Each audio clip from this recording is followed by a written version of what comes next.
บางคนนี่บางคนได้ในช่องทางปอบซาสรีบุญโดยเปียให้นำประเภทปีโดยเปียข้อตัดต่ำห้องเปียใต้มัดทาประเภทปอบซานี่ประเภทคนเพียบวิสรีทำไมให้หล่อเชียงจังสำหรับปอบซาบุญโดยเปียนี่ได้ยังมีหมดดาดีไว้บุญโดยอันเอกนี่ขีประเภทปอบซาสรีทำไมแต่เติมหมดđóហើយលក្ខណៈពិសេសវាខុសគ្នាពីប៉ុបសាដតីនោះឬក៏ប៉ុបសាសេរីចាស់ DY 201នោះគឺចំណុចកន្លែងនេះតែយើងហៅថាចំណុច IGBT IGBT នេះគឺយើងសំដៅទៅលើប្រព័ន្ធថ្មីដែលវាអាចប្រើប្រាស់បានយូរហើយនឹងកម្លាំងខ្លាំងជាងមុនព្រោះអីបើយើងផ្ដោតប្រភេទប៉ុបសាខ្នាតធំនេះគឺយើងផ្ដោតទៅលើកន្លែងជាងចឹងសម្រាប់ជាងគាត់ធ្វើជាផ្សារដែកធំឬក៏ក្រាស់គាត់ត្រូវការផ្សារមួយថ្ងៃពេញគឺយើងប្រើជាមួយប្រព័ន្ធនេះគឺវាអាចធ្វើឲ្យប៉ុបផ្សារយើងប្រើបានពេញមួយថ្ងៃដែលហៅថា24ម៉ោងក្នុងមួយថ្ងៃគឺយើងអាចប្រើបាន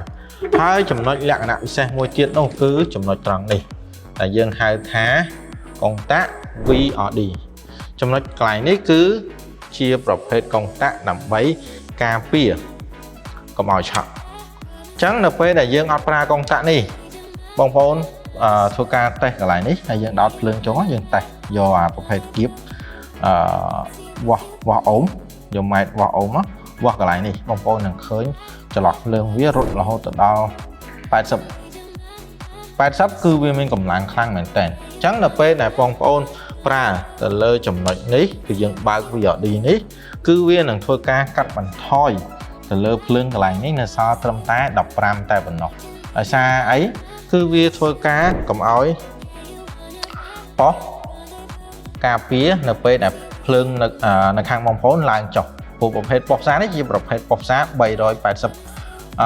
ភ្លើង380អញ្ចឹងភ្លើង380នៅក្នុងករណីដែលពួកគាត់ប្រើទៅភ្លើងឡើងចុះអត់ទៀងឬក៏គាត់ផ្សារទៅអត់ស្រួលអញ្ចឹងយើងធ្វើការកាច់កុងតាក់នេះហើយក៏វាការពារមួយយ៉ាងទៀត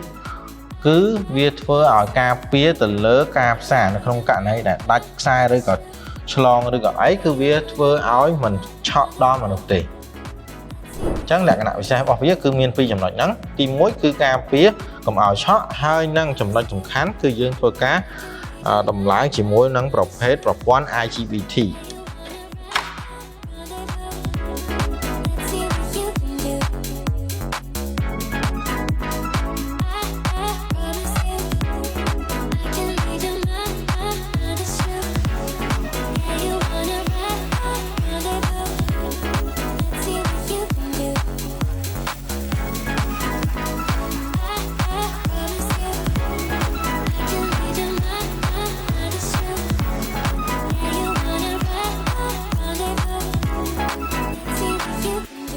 ប៉ុបសាម៉ាកដៃយោសេរីថ្មីទាំងពីរម្ដងពិតជាមានគុណភាពខ្ពស់កម្លាំងខ្លាំងប្រើធន់ជាពិសេសប៉ុសមួយអាចប្រើប្រាស់បានច្រើនយ៉ាងហើយនឹងតម្លៃសមរម្យ